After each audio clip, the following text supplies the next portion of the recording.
جو بندے اپنے والدین کے لیے اہتمام کے ساتھ دعائے مغفرت کرتے ہیں، مغفرت کا اہتمام کرتے ہیں، ان کی بخشش کا اہتمام کرتے ہیں، والدین زندہ ہوں یا والدین دنیا سے جا چکے ہوں، کبھی بھی ان کے رزق میں کمی نہیں آتی، اللہ تعالیٰ انہیں محتاجیوں سے محفوظ فرماتا ہے۔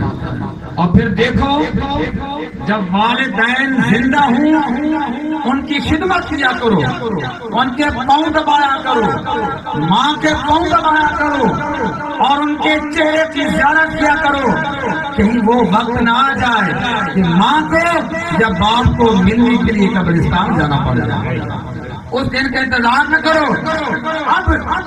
اب جو ہے آپ کو اللہ نے موقع عطا فرمایا ہے۔